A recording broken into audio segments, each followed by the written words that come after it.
Alright, so the X0 Festival. I realize this is not everyone's favorite event, to put it lightly, considering everyone's decks are probably going to be heavily nerfed.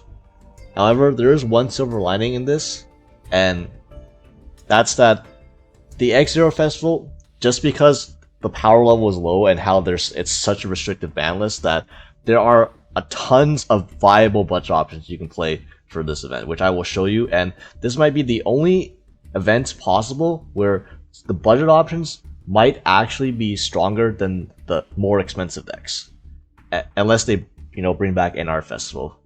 Copium, surely one day we'll get NR Festival again. But yeah, I'm going to show you some decks that I believe might even be better than the decks that I've showed in the last video. Now, however, the budget options that I'm referring to are not the loner decks. Okay, the loner decks, let's say these loner decks are capable. You can definitely use these to play the event, no problem. It's just that these, once again, there's some odd deck building choices in these that, especially if you play these decks, especially Shining Sark and Ishki, you'll probably question some of the card choices here. For example, the Shining Sark deck, I went over the basic strategy and over all the main cards for the Shining Sarcophagus deck in my other video for the X0 Festival. But I mean, to summarize the game plan very quickly, it's get Shining Sarcophagus, which you can be searched with Gadget Trio if you don't already hard open it, or Future Silence to add the Gadget Trio. And then, if you have a 1-card combo, Gadget Trio will add Ties That Bind. Ties That Bind will summon Sign of Magician 0 and Sign of Swordsman 0. Then you get a Targeting Negate and a Spell Negate.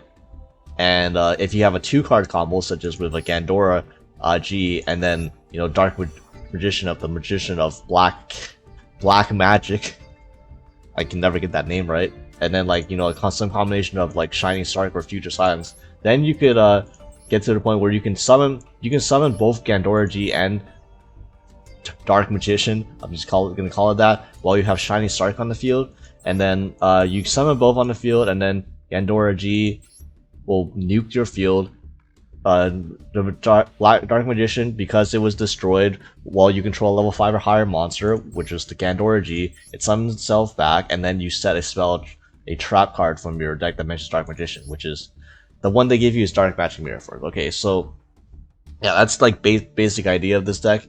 The problem with this deck is that, number one, if you don't open Shining Sarcophagus, you can't play the game. This is the entire deck. If you don't open one of your 8 ways to this turn 1, then well, you're just not doing anything that turn. And number 2, if your opponent, say, I don't know, Cosmic Cyclones this card, or removes it in any way without a monster effect, because this is immune from monster effects, but it's not immune from spell effects or trap effects. So they get rid of this, then you also cannot play the game. So yeah, and then the way they built this deck is they built this deck full of dog shit monsters that only work with Shining Sarcophagus. Normally the actual constructed builds only run a minimum package, a couple of these, and then the Gadget Trios, and then one of each of these, and then that's it, because you don't want a deck full of cards that only rely on 3 specific cards in your deck. Otherwise, if you somehow get cut off from your access to Shining Sark, this is useless.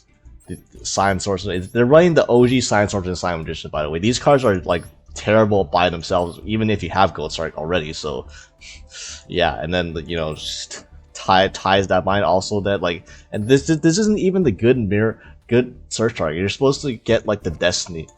What's stack? Is this in the related cards? You're supposed to be playing Destined Rivals, okay? This negates all phases monster your opponent controls. This is the better trap to search, even to get off a Dark Magician. This is the worst trap. So yeah, you can play this if you just want to play Shining Sark. Just realize that this is there's gonna be some games where it feels like you can't do anything. So yeah, and then you have Therion, which this deck, I'm not gonna lie, this deck looks really bricky as hell. You have like Pathfinder and Lone Fire. These can get your engine going, and then I think those are the only 1-card starters in the deck. Because the problem with this deck is you have a bunch of level 7 or higher monsters that need monsters in grave to do anything. So the only monsters you can actually physically put in grave easily are Lone Fire plus Planet Pathfinder. And then you have Endless Engine Argyles, which is like a Foolish Burial, but this is a 2-card combo. You need this, and you need a good Therion monster to actually take advantage of the monster in grave. So yeah, and certainly they will. Your opponent will certainly just never ash your Lone Fire and never ash your Planet Pathfinder, right? But again, this is fine. You know, if you do get your engine going, or if you hard draw Lily Borea or King Regulus, you're gonna have a Regulus plus a bunch of monsters that can't be destroyed by battle, and then like you basically have a bunch of killable monsters with a negate up, so that's fine. Much like the Shining Stark deck, there's gonna be games where you just can't do anything because you didn't open playable. But I mean, for a free deck, it's alright. And then you have the Gishkis. So I was thinking about Gishki for a bit. This is actually a decent build, minus the... I don't know why you run the incantation, because you don't need the incantation for Gishki. The Gishki engine, especially with salvages, it's already so self-contained, like strong enough by itself that you don't need additional ritual support to help ritual summon. Like you're already good enough as it is. Gishki Necromirror, for example, tributes your opponent's monsters and can use one opponent's monster as the full tribute for a ritual summon. So getting ritual summon is really easy. I'm not sure if you want to play this as a blind second deck or as a going first deck. There's not enough board breakers and going second cards to play as a blind second. I know this, but it's not that threatening going first. Like all you really put up is monster negates, which may or may not even be good this format. And a real problem is because there's no link monsters, you run out of link zones really. You run out of monster zones really quickly, because Grimness summons out Abyss, that takes up 2 zones, and then let's say you ritual summon Neremanas revives another Gishi monster, then you have 4 zones taken up, and then suddenly like you can only ritual summon like 1 more time because you don't have the zones to facilitate. I mean it's okay, it's just the way it is. It's really hard to kill your ODK opponent because you need to summon 3 ritual monsters to game shot your opponent, and without link monsters, you're never gonna have enough zones to be able to summon 3 separate ritual monsters on the field at once. Like that's just probably not gonna be a thing. So yeah, it's a bit awkward to play this deck. Also, this deck is it deserves a 3-star difficulty. This deck is a bit hard if you don't actually know how to play this deck properly. I do have videos on my channel with me playing Gishki in events before with a similar deck build to this. So if you're interested in playing this loner deck, check out my Gishki videos I've done. They'll give you an idea of how you should be playing this deck, but minus the link monsters though. So not having the link monsters actually does quite hurt. Like even if you just have a random generic link 2, like if you had fucking what's like the worst link 2 you can think of? If you have a Verte Anaconda with no fusion spells in deck, even having a Verte will help immensely because it will put the Gishki Abyss back into grave for you to revive with Neremanas to trigger again, and then it clears up your zones. But like the fact that you can't do anything with the monsters on field, and yeah, that makes it a bit awkward. But I mean, again, these decks are all right. Like these are perfectly fine. If you're too lazy to build a deck, you can use a loner. Probably you'll be able to get through this event. But let's go over some real budget decks that I think are way better than the loners. So first off, we start with Megalith, and this has potential to be not only I think this is the only deck that's like a combo deck that you can play really in this event, like this ritual mashup. So this is Megalith Incantation, with Benton, and then Shino Baron Peacock, and you can add more to this too. If you want, you can add Drytron cards to this as well. It's just that this is a budget video, and obviously the Drytron cards require you to spend a couple URs, so for the scope of like a budget video, I'm not going to include the Drytrons, but if you do own the Drytrons, you keep in mind you can also put Drytrons in this. But yeah, this is one of the few decks in the format, maybe the only one that's actually playable, that will special summon enough times to actually trigger your that will actually summon enough times to allow your opponent to Nibiru you, and then some. Like, you're actually going through your deck, you're going through like maybe a 5 to 10 minute combo with Megalith, and then you can conceivably end on a Bathe for pop an infinite number of cards, like literally pop an infinite number of cards, plus Shino Baron Peacock, which will bounce 3 monsters on your opponent's side of the field, so clears their board for an OTK, and then on top of that you have like other rituals on top of it, and then you have like boosting all your monsters and stuff like that. So yeah, I have a combo video, like a combo tutorial of how to play this deck from a previous event. I believe it was a ritual event, so the combos are the exact same, and I'm gonna have to I'm also gonna reference that video for myself because I need to relearn how to play this deck. But yeah, just keep in mind, this deck is really hard to play, so don't worry if you don't get it immediately. And also, like, I understand that, like, this is an event, maybe you don't want to learn a whole new deck like Megalith, especially a whole complicated combo deck like Megalith just to play an event, which I understand.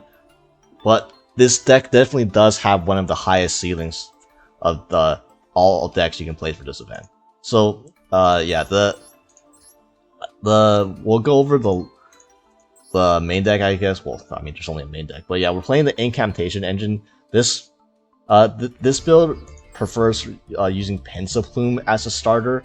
You reveal a ritual monster in hand, special summon this and an incantation from your deck. There's most of the time going to be Candle, and then when this is summoned, when you summon a Candle adds incantation, Inception from your deck, and then you use the Inception to ritual summon one of your level 4 Megaliths, most likely, for using Candle, and then when Ophiel is summoned, it adds a ritual. It adds a Megalith monster from your deck, and then Hegif adds a Megalith spell and trap. So Ophiel will often add Hegif or Fool, and then Hegif will add Portal, Unformed, or Emergence based on which line you're doing. And then eventually the Inception Engrave can also summon out the Task Manager from deck, and then when Task Manager is special summon, you can this is where you're often going to add the Benton from your to your hand, and then you're going to ritual summon the Benton, which searches on Manju, and then you can normal summon Manju to search the Shino Baron Peak. Like, it's a whole thing. It's actually a very complicated combo. So yeah, I'll link the, like, again, please check out the combo video on how to play this deck. I'm just trying to refigure this out myself.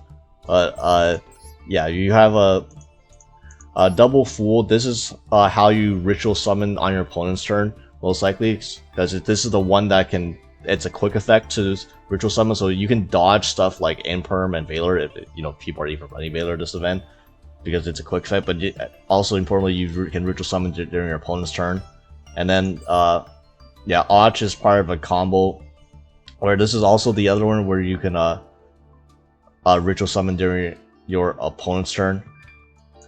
And Chalice Slime is another starter for Pensaplume as well. Like, Pensaplume and Chalice Slime are your best starters, actually, not your Megalith cards, because these get you free ritual material, whereas if you start with even if you start with Megalith cards like Unformed, it costs you like a bit of extra material to do your ritual summons.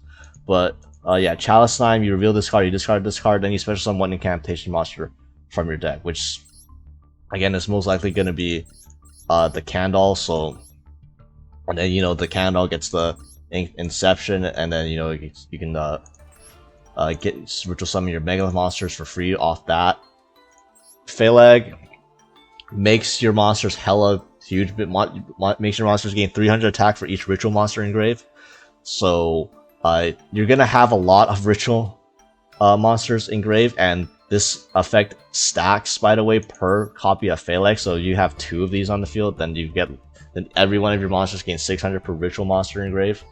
And this is Phaleg plus Bathor plus Eratron. These high level ones are these are also technically ritual spells, sort of. They let you ritual summon Megalith monsters, but these are a lot like less efficient than the incantation engine because they require you to discard this card and then use additional monsters as a fodder for the ritual summon. So it ends up like these aren't the ones that you want to use like to ritual summon ideally. You have to sometimes if you don't open the incantation engine, but yeah, that's why the incantation engine is like so good in this deck, because it allows you to ritual summon without using the high cost of these high level monsters. And then Bait 4, obviously Bait 4 when it's ritual summon on your opponent's turn, most likely you can destroy cards up to number of ritual monsters with different names in your graveyard. So you can easily pop 1, 2, 3, 4 to 5 cards on your opponent's field at once. It's basically like a black rose when you set it up properly. And then Aratron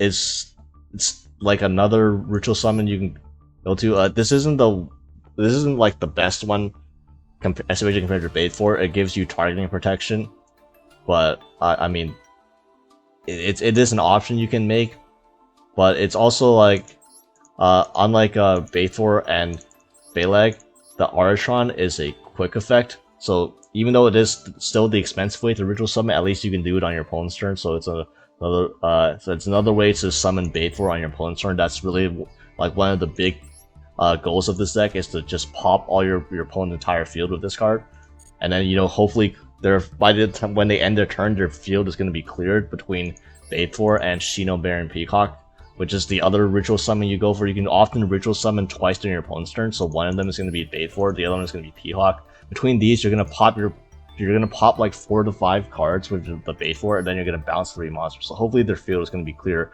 after both of these, and then you can just kill them next turn. And pre-prep is obvious.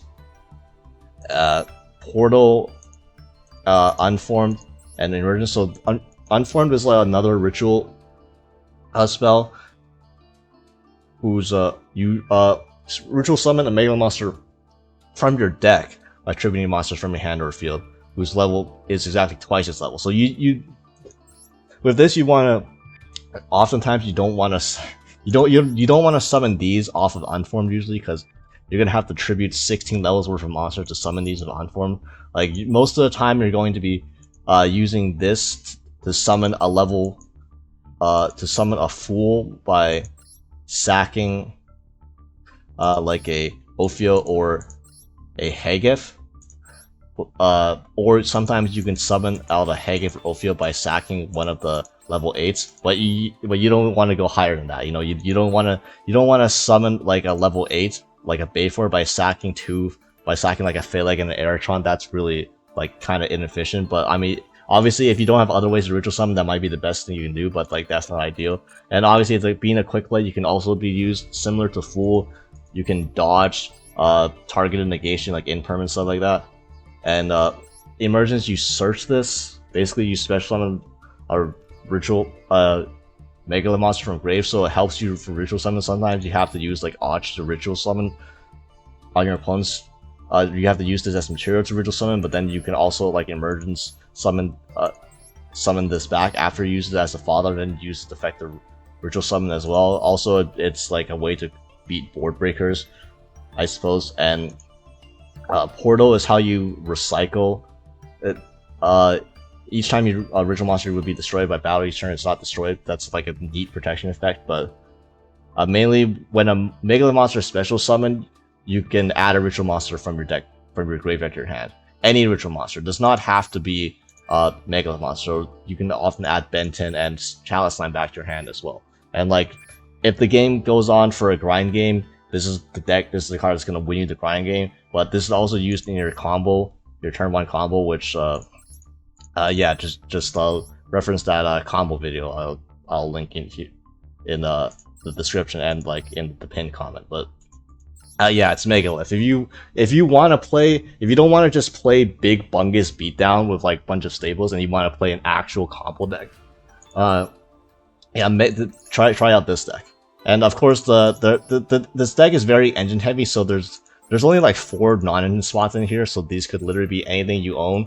Like I'm just putting the 1 Ash because the Ash is from a bundle, so like we're not even adding any additional URs to the cost of this deck, plus like Gamma, which you can use to counter Ash, I suppose, but you also don't have to run this. You could be other stuff and other staples you can have, like, you know, like Duster, Heavy Storm. These are pretty good if you have these URs, so you can play them instead of the Gammas. And yeah, that's Megalith for you. I'm gonna be playing this deck a little bit. I'm gonna be fumbling my lines like crazy too, so don't worry about that. All right, next we have. You guys knew this was coming. Like, come on, we were talking about a no extra deck festival. Of course, we're gonna play True Draco if the True Draco monster are legal. Now, don't worry. This deck isn't as toxic as it used to be in old Master Duel events, okay? Because they actually did a good job and they banned all the floodgates. So because of that, True Draco goes from a floodgate deck into just a good old honest advantage generating control deck. Like, I'm being serious. Like, unironically, without the floodgates, this deck is literally just like it's just a typical control deck that's totally fair. Like, but it's also very budget. That's why we're including this in this video. And funnily enough, there's no extra deck in this event, but True Draco is one of the few decks that uses the extra deck because you play Ancha move. I don't know how to fucking pronounce this card, but basically this is an upstart goblin, and you place it in Pendulum Zone. You destroy this card, then you draw a card, and then when it's face up in your extra monster zone, you get to special summon it if you have no other face up cards in your extra deck. So yeah, True Draco, the pendulum deck, the extra deck spamming pendulum deck of the event. Yeah, I mean, the ratios are very standard because, quite frankly, there's not very much you can do with like innovating a True Draco deck list. But yeah, you have three of each of the good monsters, which is Majesty Maiden, Ignis Heat, and Dynamite Knight. The gimmick with these cards is that you can tribute Continuous Spell and Traps, which we'll cover them later, but basically a lot of these Continuous Spell and Traps, they have beneficial effects when you tribute them. So yeah, you're not actually minusing when you tribute some of these. You're getting advantage while you're tributing your own cards for these. Also, when your opponent activates any card while these are faces up on the field, they also get you advantage. They get you access to another True Draco spell trap. For example, Majesty Maiden adds a True Draco or a True King monster from your deck to hand. So Majesty Maiden, if they activate a card, you get to add one of these to your hand. Ignis Heat, when your activates effect, you can add a continuous spell from your True Draco continuous spell and either activate it or add it to your hand. So you can immediately activate a True Draco Heritage or a Disciples, or just add it to your hand. And then, you know, you have Dynamite Knight, which works with True Draco Traps. So True King's Return and True Apocalypse. So these spell and traps, True Draco Heritage, it's like a pot of avarice. You get to draw a card equal to the number of True Draco monsters that were sent from the field to the graveyard this turn. So if you tribute summon a few monsters, you get to draw off the heritage. And then the spells, basically, the spells when you tribute over them and they get sent from the spell and traps into the graveyard, they get to pop a spell and trap card on the field. So that's nice. And then the traps, when they can also be when the traps are tributed, they pop a monster on the field. So yeah, and then True King's Return, it's like a reborn. You can just either add a True Draco to your hand so that you can use the tribute over one of your cards, or you can just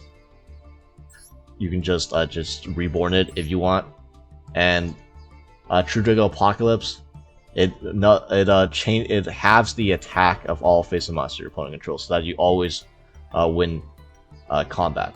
And then you have a Draconic Diagram, which is still limited, but yeah, this is the field spell. You can destroy other card you control or in your hand, and if you do, add one True Draco or True King monster from your deck to your hand. So you can see like how it gets crazy when you can Draconic Diagram your own like True Draco traps, I believe, pop your opponent's card, and then add a True Draco monster to your hand, and then, you know, so on, generate advantage like that. You can eventually True Draco Heritage. It's none. True Draco Heritage. You can draw multiple cards per turn. You can like draw 2-3 cards per turn. Yeah,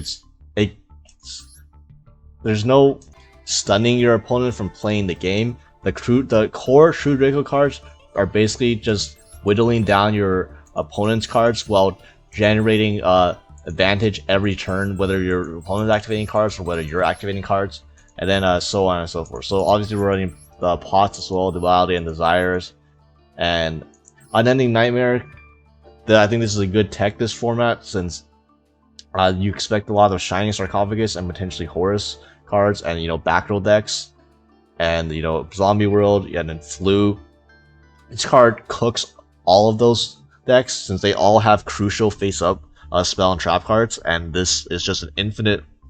Well, it's not infinite. It costs 1k life, but you can use this up to 7 times and pop 7 face-up spell and traps your opponent controls, which is enough. Also, keep in mind you can also pop your own True Dracos, your own spell and trap. So in fact, this is a card that you might consider bumping up to 3, just because even if you don't have access to like a True Draco monster you can tribute summon on your opponent's turn immediately, you can still Unending Nightmare and then pop like your Apocalypse or King's Return to like pop your opponent's cards too. So yeah, this card might be worth running 3 of. It's just that having multiples of this is useless, because 1 is all you need, but you can also tribute summon this, so it's not like it can't beat that. I feel like it's not the worst, right?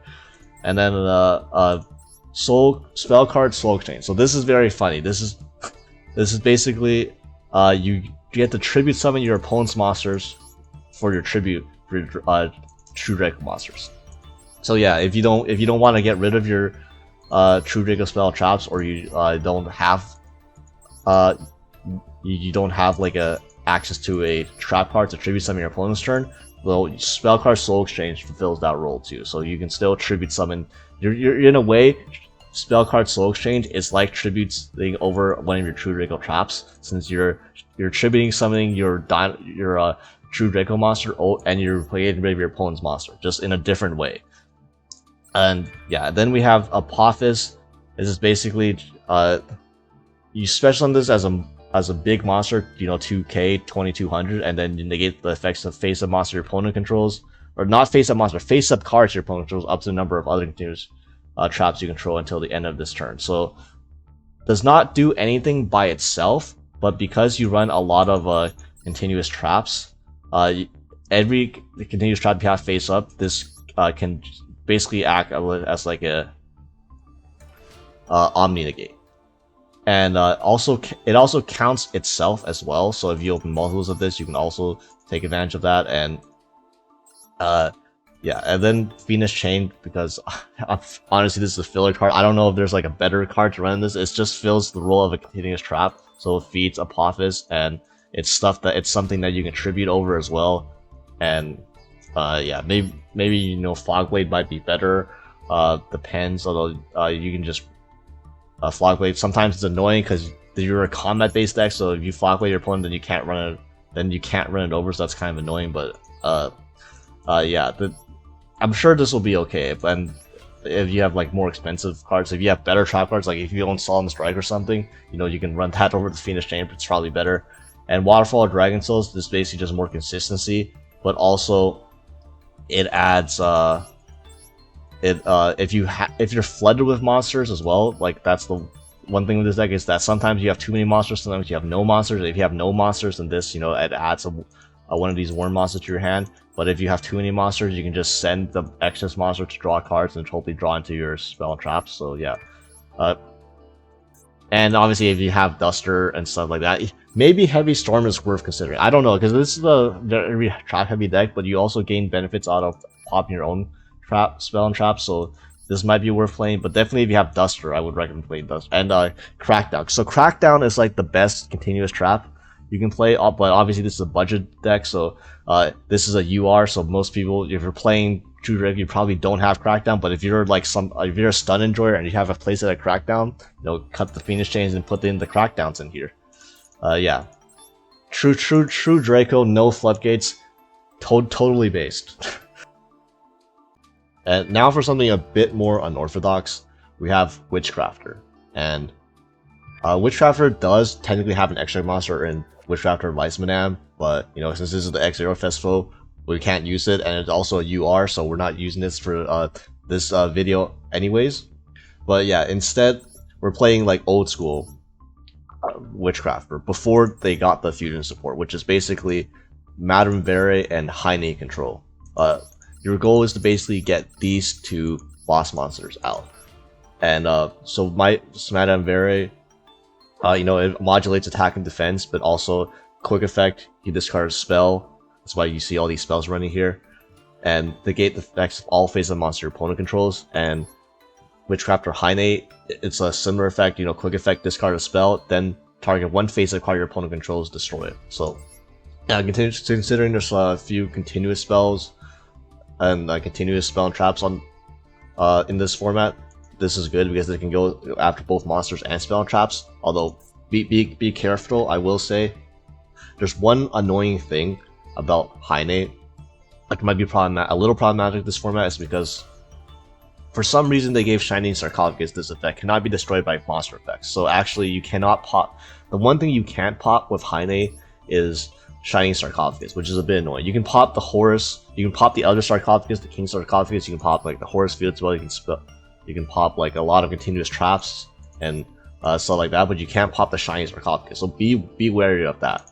But yeah, how do you get these out? You summon these out basically from your main deck Witchcrafter monsters. So so you have Witchcrafter Genny, 3 Genny, 1 Poturier, 1 Pitore, 3 Schmid, I don't know how to pronounce this, I'm sorry, Schmedia, Schmieda, and 1 Edel. So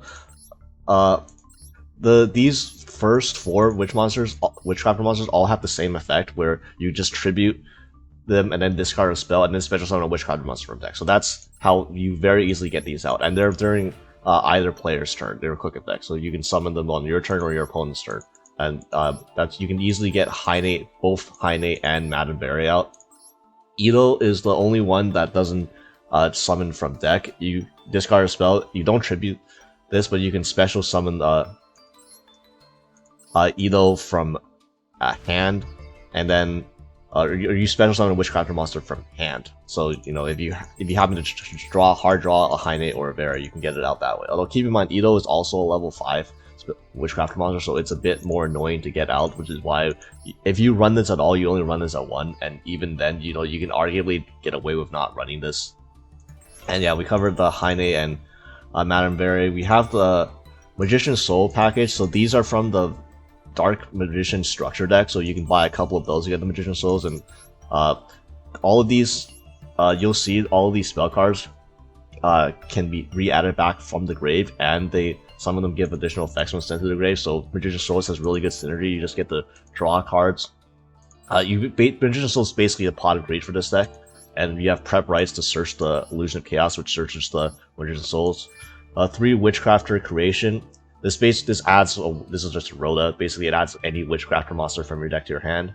And you'll see all of these Witchcrafter spells have this effect where during the end phase, if you control a Witchcrafter monster while that card is in the graveyard, you can add it to your hand. You can only use 1 effect per turn, so you can't like activate a Witchcrafter spell and add it to your hand like during the end phase. You have to add it to your end phase, add to your hand during the end phase of the next turn. It's like branded in white, if you remember that card. So yeah, but this is how you get a continuous flow of spell cards back to your hand, so that you can use them to activate your Witchcrafter monster effects.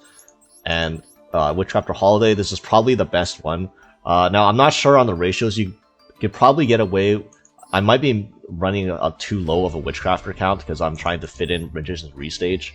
Well, you could maybe cut the restage or right hand in order to fit in more Witchcrafter traps, so you can continuously gain advantage that way. But this one is basically just a Monster Reborn, so could potentially bump this up to 3. Collaboration is not a good one. You could honestly maybe even cut this, because this just gives your when your Witchcrafter monsters an extra attack. Like honestly, I could conceive myself just cutting Collaboration and running a 3rd Holiday. That's might even be better. And then Buy Street, this basically gives all your Witchcrafter monster protection. The first time they would be destroyed by battle or card effect, they're not destroyed, so it's nice there. And then Draping, target spell traps your opponent controls up to the number of Witchcraft monsters returned to the hand. Probably not as useful this format, since it's more of a grindy format, and when you turn to your hand and you don't kill them, they can just reset them. But it is another Witchcrafter name, so obviously you can just use it as a free fodder after adding it back to your hand every turn. And Unveiling also summons a Witchcrafter monster from hand, so if you draw one of your high level Witchcrafter monsters, you can use this to get it out of your hand. If not, just use this as discard fodder. And then Twin Twisters as well, since all of these spells are basically free.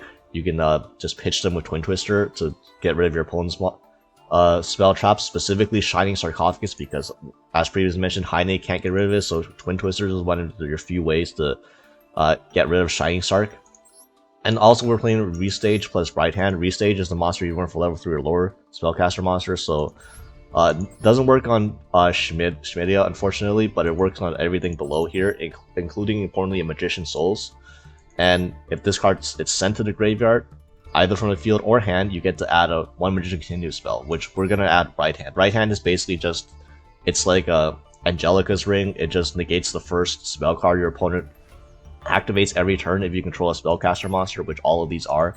So, like, over the course of, like, a long grind game, you get to negate a ton of cards. Like, the longer the game goes, the more cards this negates, so that's nice. And Restage, again, if you discard this with any Witchcrafter monster, if you send this from Magician's Soul, if you discard it for Twin Twister, it will always trigger. So you can always basically have access to Right Hand in this deck as a additional, this quotes half disruption. And then Droplets, if you have more copies of Droplet, Ash, and Imperm, you can run them as well. Obviously, I would recommend Droplets over Imperm, because, again, you can Droplets is free, essentially, with all of these cards, and you want to send some of these cards to the grave, so yeah, Droplet is nice. And then one of each trap, Patronus and Masterpiece. Masterpiece, it can recycle well, it doesn't recycle, but it can target a spell in your grave and then add one with the same name from your deck to your hand. I believe it doesn't have to be a Witchcrafter spell either, so you can add another Rights to your hand, I believe, with Masterpiece. Don't see why you can't do that and get another Magician's Souls, right? And yeah, and I don't think you're gonna make use of your opponent's spell grave that much, because I don't think they're going to be most decks aren't spell heavy, so you can't really take advantage of your opponent's graveyard. But yeah, you can also add more copies of Creation or Holiday, although they will just add back to your hand anyway, so maybe it's not the best idea. But yeah, you can also add Restage, because I believe it's any spell, not just normal spells. Yeah, and then during either player's turn, you can banish this card and any number of spells from your graveyard to special summon a Witchcrafter monster who's level. Basically, this is like Misk. This is like the miscellaneous sort of special summon effect. Just banish any number of spells, and then you can special summon a Witchcrafter monster at that level. So, yeah. And Patronus, it's a continuous spell. You can target one of your spellcaster monsters that is banished or in your graveyard, shuffle into the deck, and then add a Witchcrafter spell from your hand to your deck. It's not particularly like high impact or anything, but because it's continuous and you're getting a spellcaster monster in your grave every turn, because your Witchcrafter monsters do tribute themselves, so you can just generate. This generates a lot of damage every turn if you get into a grind game. So yeah, this deck's pretty decent in the grind game, and it also has the same. Does it have the same effect? If you can manage this card, then target any number. Okay, no, you can target any number of banished Witchcrafter spells with their names, add them to your hand. So you can see the combo with Masterpiece and Patronus. So Masterpiece banishes your spells, and then Patronus, if you can send Patronus to the grave, either with you can pop with your own Twin Twister, you can pop it with, you can send it with Magician's Souls, and then you can add all the banished spells that you banish off the Masterpiece back to your hand, and then it's like you refill in your hand. So yeah, basically Witchcrafter, small Witchcrafter monsters, summon out your big Witchcrafter boss monsters with disruptions effects, and then can consistently use your spells that replenish themselves every turn. You know, get a pseudo spell negate with right hand every turn, and yeah, you have Reborns, you have Magician Souls generating advantage. So yeah, I think this deck's pretty decent. And like for a budget deck, like this is definitely one of the better ones. I think this is a very competent deck that you can easily use to get all the gems for this event with. Alright, and now back to the Troll Despair. I guess we're just alternating between one base deck and one not so base deck. So Phantasm Spiral, Pacifis the Phantasm City. I mean, look, this is much like True Draco. You know, we're playing an event without an extra deck, so it would be like a crime to not mention this as one of the budget options. So like obviously, like we're gonna have to cover this, and you probably like know how this works by now. You probably ran this a few times during a few events previously already, but yeah, the gist of this is Pacifis the Phantasm City. You can't special or summon any effect monsters the turn you activate any of this card's effects, but if you normal summon or special summon a normal monster, you add a Phantasm Spiral card from your deck to your hand, which most of the time you're going to add something like a Phantasm Spiral Power or a Battle. These are basically just quick effect, a pop or a monster negation that you can use from your hand. And also you can banish them from the grave to equip a normal monster you control with Phantasm Spiral Eclipse Spell, which we are running one. You don't have to run this, it's kind of bricky, but like there are enough hits to the deck. Well, not direct hits, but like there's some cards that, you know, that aren't legal in this event, like Floodgates and Heatwave, and you know the other pots are not usable without an extra deck, so that, you know, just have space to run a tech card like this. And basically you can equip this to like a token that Phantasm City summons, or like a Megalith Smasher, and then it gains 500 attack, and then when it destroys an opponent's monster value, you special summon Spiral Dragon, and then you can just snowball from there, like just try to kill your opponent before they draw one of their outs, which is basically just exactly Heavy Storm or Feathers Duster, since Lightning Storm is also, funnily enough, banned in this event, so I guess that's a slight buff to these types of decks. Yeah, by the way, if your opponent activates any card or effect, you special summon a token. So basically this combos with itself. They do anything, you summon a token, the token counts as a normal monster, so then you can add directly a Phantasm Spiral Power or Battle to your hand, and then you can activate them directly, because if you can, since Pacifis is treated as Umi, you can use Spiral Battle and Power directly from your hand. And these are not once per turn, so if you have multiple of these, you can just use them, just use them all. And yeah, because this deck is so dependent on Pacifis, much like Shining Sarcophagus is dependent on Shining Sarcophagus, we're running a maximum ways to get it still. So you have Planet Pathfinder to search Pacifis, and you have Demise of the Land to also search Pacifis. Now Pathfinder, there's an argument to like not run this, you know, it could be kind of dead. Basically it is dead once you already draw Pacifis, because then you can't even normal summon this to have another copy for backup. So you can probably, in the trap lineup, we can probably play you can already play a different trap line, like different trap cards to make use of dead cards like Planet Pathfinder in hand and Demise of the Land once you already have a Pacifist.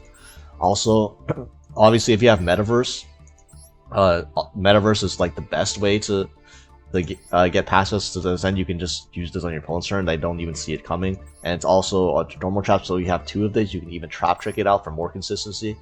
So yeah, and then you know, trap lineup is just yeah, it's a trap lineup. So like 3 Spiral, 3 Battle, 3 Power, 3 Battle. I don't think you'd run 3 of each normally, but again, with you know, without Floodgates, you know, these are probably the best traps to run.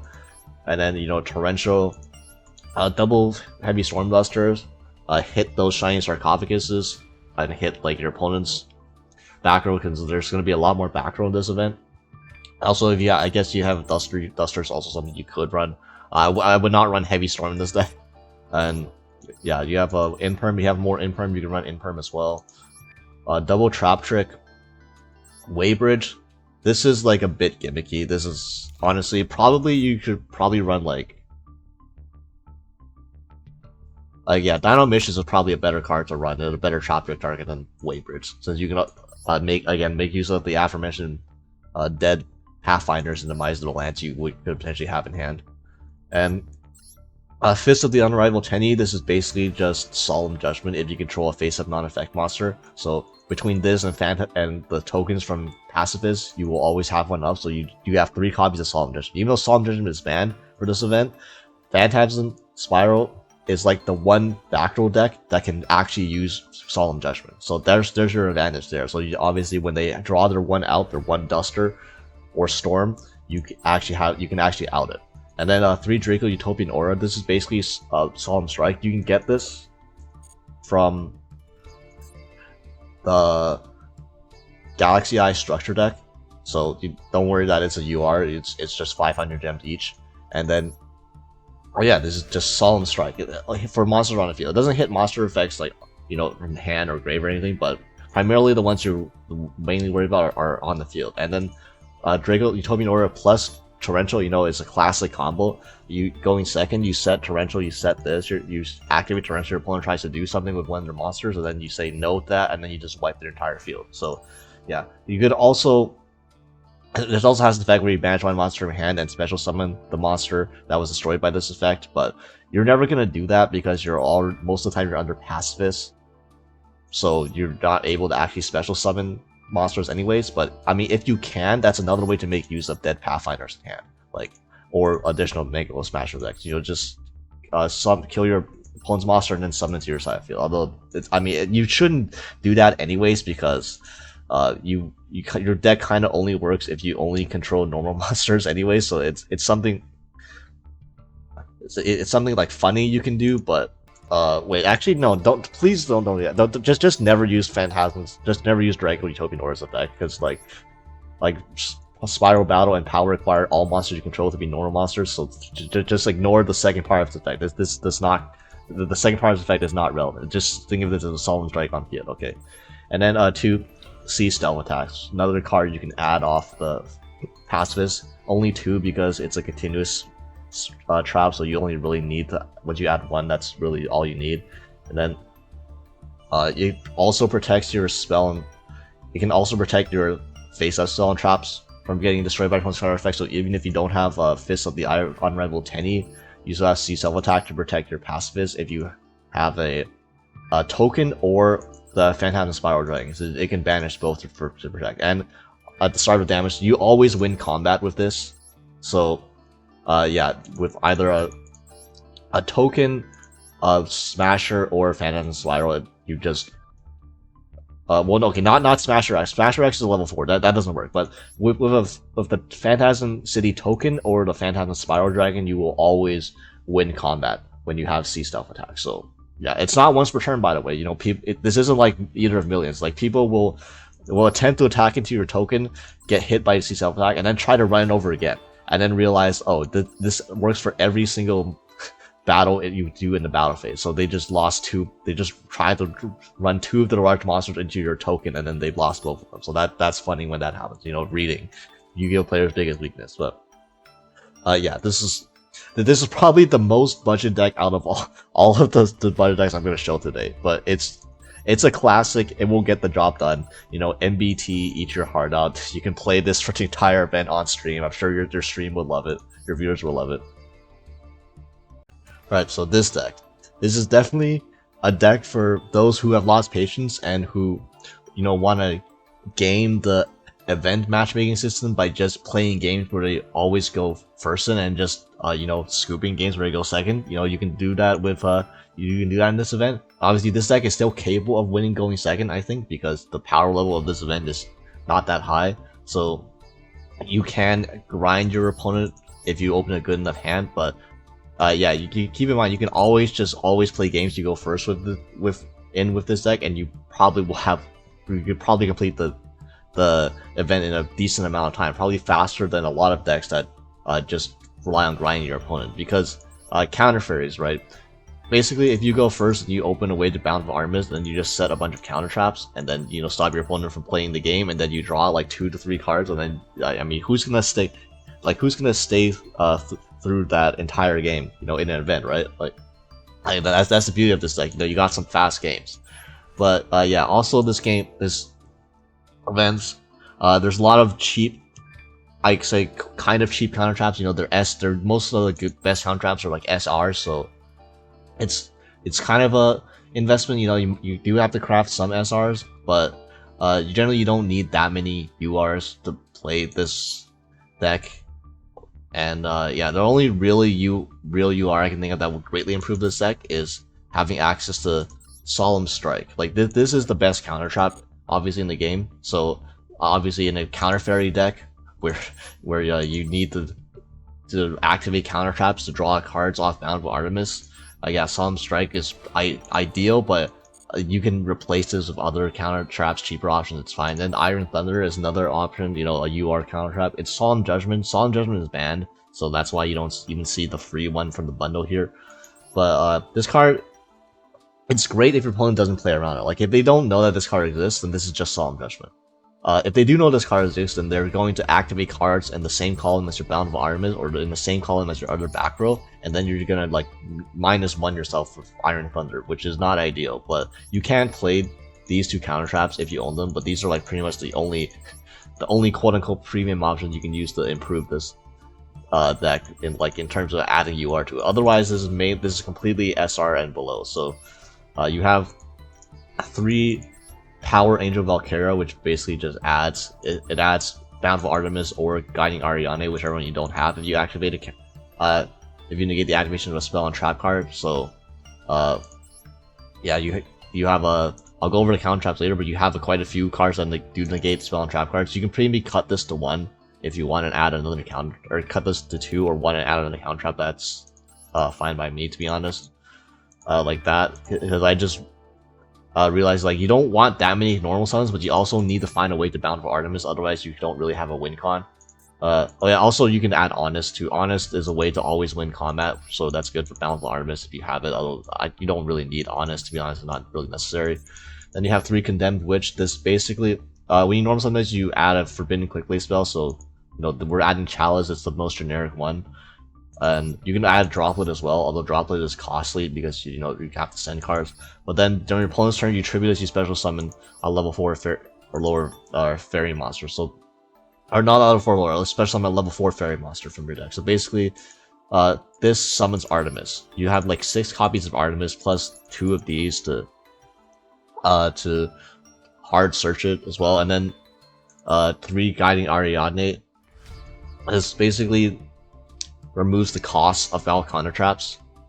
So these cards that have discard costs, these cards that pay life points, none of those have costs anymore. So it makes all your counter traps free. So I have 3 of this, and then 1 Parshaft to summon off of the Parshaft trap, which I'll get to when we cover counter traps. But yeah, basically, if you get this on the field, you probably win, because every time you inflict battle damage with this, you had to add another counter trap to your hand, and then you can set it that turn. So yeah, we have the 2 legal pots, Desires and Duality, and then like a Forbidden Chalice, and for the Condemned Witch, and then you have 6 Mirror Forces. This is basically just to help you go second. But if you don't want to play these, like if you only want to play games where you're queuing first with this deck and just scooping the games where you're going second, you can drop these for more counter traps, and that's completely fine. You don't have to be completely ethical for this event. And so yeah, the counter traps, the Rebirth of Parshaft is probably the best one. Basically, it's a Solemn Judgment as long as you have a counter trap in your hand to reveal. And when you do reveal it, you reveal a counter trap in your hand, you discard 1 card, pay 1k life points, negate the activation, shuffle the card back to your deck. By the way, not just destroy it; it sends it to the deck. So that's even like a better form of removal than just negating and destroying. And then you just get special summon 1 Parshaft from your deck or extra deck, which is going to be this. And then you special this is a huge beater that generates advantage every turn, and if they don't out this, they're going to lose in like 1 or 2 turns. And obviously with Guiding Ariane, it removes the cost of Rebirth of Parshaft, so you don't even have to discard for this. And then, you know, Ultimate Providence is like a pseudo Solemn Judgment. It's best with Guiding Ariane, because if you do, then you don't have to even discard it, but discard a card, but you can discard a spell, a card of the same type to negate the activation of a card and destroy it. So you can discard a monster to negate a monster. You can discard a trap to negate a trap. You can discard a spell, which, frankly, you're probably not going to negate. You're probably not negating spells with this because you don't have many remaining spells. Although if you do start with Condemned Witch, then Condemned Witch adds a spell to your hand for the Ultimate Providence already. But the ideal case is you have Guiding Ariane, that way the Ultimate Providence is free, so then you don't have to discard anything, and it doesn't matter what type of cards you have in hand. And 3 Draco Utopian Aura, again, this is the budget Solemn Strike, because you get this from an excerpt from the structure deck, the Galaxy Eyes, and yeah, it's one of the better spell traps, counter traps you have available to you. 3 Solemn Judgment, it's just a good card. Like, it's still very powerful when you go first, and costs being 2k is like negligible, and like, yeah, this card's great, and being an SR as well.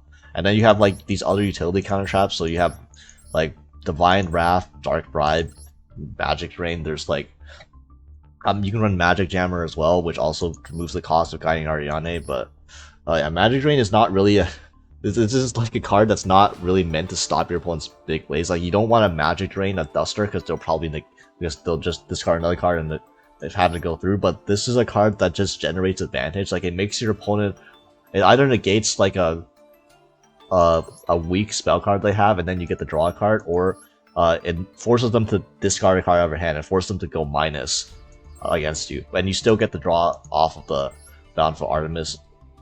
I think even if they discard a spell to negate this, because it doesn't negate the activation, only negates the effect. So yeah, and then, you know, Divine Wrath, more budget Solemn Strikes. If you have Strikes, obviously you would not run Divine Wrath, you run Strikes over this, but yeah, you still have Divine Wrath.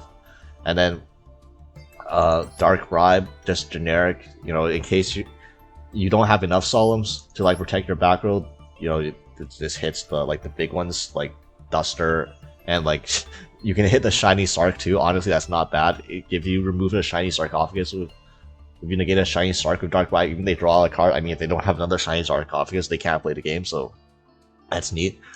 Then you have like a mini engine, which is like the Minerva, Divine Punishments, Fallen Sanctuary. So yeah, this is a kind of a bad card. If you don't have Fallen Sanctuary, you just keep this in hand for like a discard for like a Providence, Rebirth, or Divine Wrath. But Fallen Sanctuary, if you open this, you can set Divine Punishment, which means you basically set a Solemn Judgment to your field, because then you control this card's name counts as Sanctuary in Disguise, so you would get this, and then it would be immediately live because of Fallen Sanctuary. And then also Columns of Minerva, where if you have Minerva with Fallen Sanctuary, you can add a counter trap every time you activate a counter trap, so that's nice. You could run more copies of this. I don't like running more copies of this because this card is not a counter trap by itself, so it's not a disruption. If you just open Fallen Sanctuary, it's okay if you have Divine Punishments to set, but then like you have to run more Divine Punishments, and Divine Punishments then are dead cards because, you know, they're not activatable without Fallen Sanctuary. So if you draw these without this, it's not that great. So you could expand upon the Fallen Sanctuary and the Sanctuary in the Sky engine. Also of note, Fallen Sanctuary is a continuous spell, so it takes up space in your back row. And considering you already have one space that you want to use, one Pendulum Zone for Guiding Ariane, then you have Fallen Sanctuary, then you only have 3 spots where you can set counter traps. Like, that's also not fantastic. Like you don't want to add another one to it, and then you just have no ways to. You have like no zones to actually use your counter traps that you draw every turn. But I mean, yeah, this is a pretty straightforward, very simple deck. You know, summon Bountiful Artemis. Hopefully, you get to this card in a decent amount of time. You set counter traps. You activate counter traps on your opponent's cards. After, if you survive one turn, that's generally the hardest part about this deck. You need to survive one turn with this. If you do, then generally that means that you already accumulated a bunch of advantage on Artemis, and you drew into a bunch of cards, and you can just set your counter traps, and your opponent probably doesn't have enough cards in the process to break you. But the most of the time you're gonna lose is when you don't draw, when you don't access Bountiful Artemis, and like then you don't have an advantage engine, so then you run out of cards yourself as well, and then your deck is weaker than your opponent's. Your engine is weaker than your opponent's engine when you don't have access to powerful items, obviously. So you're using counter traps to discard cards, and you're losing advantage where your opponent is like they're not losing extra cards that are they're not like discarding extra cards for their cards like you are with your counter traps. But yeah, if you can get to one of these plus a live counter trap, and then you can generate advantage from there, you can definitely win with this deck. And this deck, again, budget costs no URs. So yeah, I know people were probably struggling to figure out what they were going to play for the X0 Festival, but hopefully between this budget video and the other X0 Festival video I did on what I think were some of the other best decks for this festival, and between the loners, you'll find something you can play that can get through this. And at the end of the day, you could probably just cobble together whatever random archetypes you have, or that just summon big monsters, and just run a bunch of staples, and that can still get you through this event, at least enough to get through the gems, because you don't need a perfect deck. Nobody's going to have a perfect deck for this event. That's fine. Just having a solid, competent enough deck can get you all the gems for this, and you'll be okay.